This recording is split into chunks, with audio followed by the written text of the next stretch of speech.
Hello बच्चों, let's read our question. Squid, cuttlefish and octopus belong to the class. Squid, cuttlefish और जो octopus होते हैं वो कौन सी क्लास से बिलोंग करते हैं? Option A decapoda, B scaphopoda, C cephalopoda, D apoda. तो जो हमारा यहाँ की कंसेप्ट हो जाएगा वो क्या हो जाएगा, ये जो सारे किस में आते हैं, मोलस्क में आते हैं। तो ये सारे जो हैं वो कौन से फाइलम के हैं? मोलस्क का फाइलम के हैं।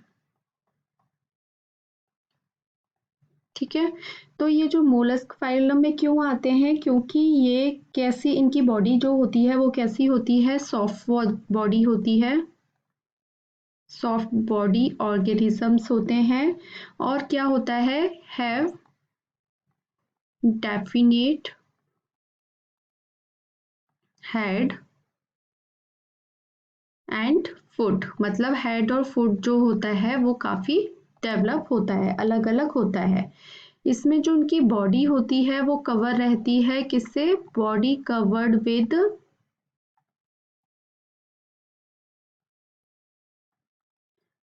A hard skeleton, hard exoskeleton, exoskeleton. ठीक है, और ये कैसे होते हैं? हर्बीवोर्स होते हैं। हर्बीवोर्स जो कि किसको खाते हैं? प्लांट्स पर डिपेंड रहते हैं, फीड करते हैं किसको? एल्गी या प्लांट्स को खाते हैं, उनको बोला जाता है हर्बीवोर्स। ठीक है, तो ये जो सारे हैं स्क्विड, कटलफिश और जो ऑक्टोपस हैं वो कौन सी फाइलम में आते हैं? मोलस्क फाइलम में आते हैं। ठीक है, अब इनकी जो क्वेश्चन में हमसे इसका क्लास पूछा है, तो क्लास जो होता है इसका होता है सिफेलोपोडा। सिफेलोपोडा ये क्लास में आते हैं। अब सिफेलोपोडा में क्यों रखा है इनको? क्योंकि इनके पास broad muscular feet with presence of definite shell. Okay, broad muscular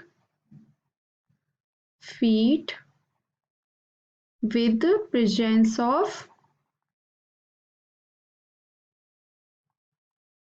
definite shell, definite shell।